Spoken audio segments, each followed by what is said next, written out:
Hola, Hola chicos. chicos! On se retrouve pour la dernière de l'aventure. Putain, c'est triste, hein. Mais bon, il faut bien une fin à tout. Un rapide débrief des points positifs du voyage, des points On a négatifs. moins aimé. Ouais, ce qu'on a moins aimé ou pas aimé. Et on va faire à la fin une note sur 10. Ouais, et aussi quand même, on va mettre des mentions spéciales, des coups de cœur. Ah oui. Parce que c'est important. Ouais. Let's go! Pour les points positifs, on a noté 2-3 points à Buenos Aires qui sont notamment El Caminito, le quartier avec toutes les couleurs, c'était magnifique. C'est très touristique, mais c'est magnifique. Le quartier chinois aussi, où à mon avis on mange bien de partout. Ouais, Il y a c'est tellement, trop stylé. c'est trop tellement stylé. de stands. Avec la street food, etc. Enfin bref, c'est trop stylé. Et globalement, sur l'Argentine au global, bon, c'est un pays qui est hyper sauvage. La nature, elle est omniprésente et impressionnante. T'as l'impression de faire des pays différents ou même d'être dans un jeu vidéo où tu changes de biome à chaque village, tu passes une montagne, hop, c'est un nouveau biome, là c'est de la verdure, là c'est de la terre rouge, là c'est des roches blanches. Enfin bref, c'est exceptionnel en termes de paysage et de route, vous avez pu le voir, je pense. En termes de population, c'est des gens qui sont assez chaleureux, je dirais. Il y a certaines personnes dans les hôtels qui n'ont pas hésité à nous faire la bise, etc. Enfin, Oui, ils sont ouais. très chaleureux, très tactiles, très... Oui, caliente. C'est un pays qui est assez safe, en vrai de vrai. Même si on nous avait dit le contraire. Ouais, il y a évidemment, il y a de la pauvreté, donc il y a des SDF, il y a des gens qui t'accostent un peu dans la rue, mais c'est loin d'être aussi intrusif et insistant que l'Asie, je dirais, Ouais, ou l'Afrique. La nourriture et le logement, bah, c'est pas cher ici. Ça coûte cher de venir jusque dans le pays, mais après, la vie dans le pays au global, c'est assez peu cher.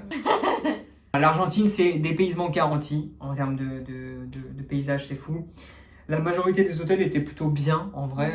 On a logé dans des endroits qui étaient super stylés. Et le pays, bah, c'est un pays qui respire le foot, donc moi j'ai forcément kiffé voir des stades de foot à droite à gauche dans des lieux improbables, c'était dingue. Les gens avec les maillots. Bah ouais, c'est ça. On passe au point qu'on a moins aimé ou au point négatif. L'eau, c'est très cher. Voilà. C'est la seule chose qui est chère en Argentine. Enfin, c'est très cher, j'abuse. C'est le même prix que les sodas et les coca, etc. ici. La nourriture, on a été un poil déçus aussi. Disons que deux repas sur 5, on a moins bien mangé ou pas bien mangé. Je m'attendais à mieux parce que quand on est arrivé à Buenos Aires, ça nous a vendu du rêve, les asados, les fruits de mer et tout. Et petit à petit, 2 sur 5. Les trajets, bah, c'est long et fatigant, même si on s'y attendait, même si on les assume parce qu'on ne voulait pas reprendre des vols internes, etc. Ça reste quand même long et fatigant, donc si vous venez ici, il faut quand même le prendre en compte. Si tu veux voir beaucoup de choses en Argentine, vu que c'est grand, bah... Ouais, t'es obligé, donc voilà, ça te coûte quelques points de vie. Et hors grande ville, l'espagnol est obligatoire, donc c'est pas un point négatif, mais disons que c'est plutôt... une reco que voilà, c'est hors grande ville, il faut savoir parler espagnol ou avoir Google Traduction pour pouvoir discuter avec eux parce qu'ils parlent pas d'anglais. On passe au coup de cœur directement, je pense qu'on va pas se mentir. Si tu veux commencer. Ouais, Iguazu, c'était fou. Ouais, c'était fou. C'était Pandora. Moi, j'ai pas mis ce titre pour. C'était pas un titre mensonger, c'est moi, ça m'a vraiment fait penser à Pandora. Honnêtement, c'était grandiose. Iruya, le coup de cœur all time, vraiment. Iruya, c'était la région qu'on a le plus kiffé. Iruya, vous savez, c'est là où on a posé notre voiture, où on a fait notre randonnée, on a dû traverser l'eau, etc. plusieurs fois pour monter à notre hôtel et redescendre après. Ça fait vraiment expérience comme en France, expérience refuge de montagne où tu fais ta rando, tu dors au refuge, hop, et tu redescends. Coup de cœur pour ma Marca, plutôt pour Marina. Moi, j'ai évidemment kiffé, mais je l'aurais pas mis en coup de cœur. Ouais, parce que c'était un petit village, et en fait, moi, c'est quand on est arrivé, la chance qu'on a eu d'assister à cette fête avant Carnaval, en fait. Les gens, en fait, tu les vois descendre de leur montagne, faire la fête ensemble, chanter, faire des poèmes, danser. T'es dans la culture. Manger. T'es immergé dans la culture directe. Ça m'a ému, quoi. Moi, j'ai une mention spéciale pour la montagne aux 14 couleurs, pardon, la Serrania de Hornocal, c'était dingue aussi. Finalement, ce qu'on va beaucoup retenir ici, c'est surtout les routes qu'on a pu emprunter parce qu'on a vu tellement de pays je pense qu'on est riche en termes de souvenirs. On a créé des trucs de fou avec tous les paysages qu'on a pu voir. Et notamment une route qui s'appelle la route 40. D'ailleurs, la ferme aussi à Cachi, là où on a logé, c'était trop bien.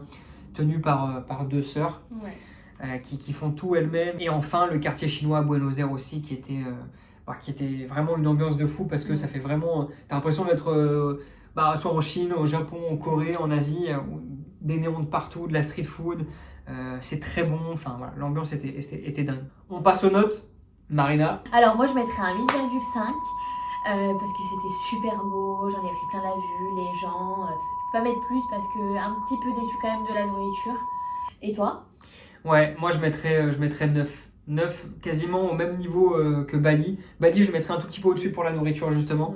Mais en termes de paysage, j'ai pris des claques tous les jours. En conclusion, c'était un voyage de ouf, encore une fois. Vraiment, on peut que le conseiller à des gens qui veulent venir. On reviendra forcément pour aller visiter le sud, la Patagonie, quand on aura plus de pépettes. Mais en tout cas, on vous remercie d'avoir suivi toute l'aventure, d'avoir commenté, liké. Abonnez-vous à Coureur Sauvage sur les réseaux Insta, YouTube, TikTok, vous avez tout. Ça va arriver en balle. Peut-être qu'on mettra quelques séquences exclusives après ce petit débrief. On ne sait pas encore. Juste avant, pour répondre à la demande de plusieurs internautes, voici le tracé final du road trip.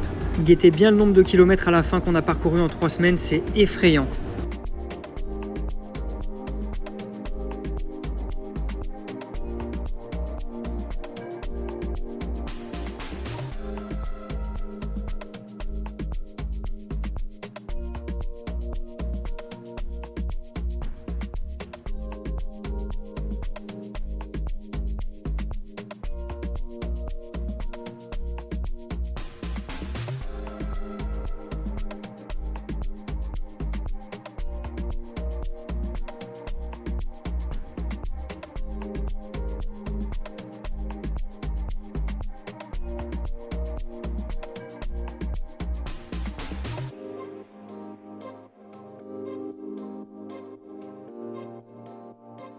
Allez, bisous, bisous. Merci à tous. Ciao. Bisous.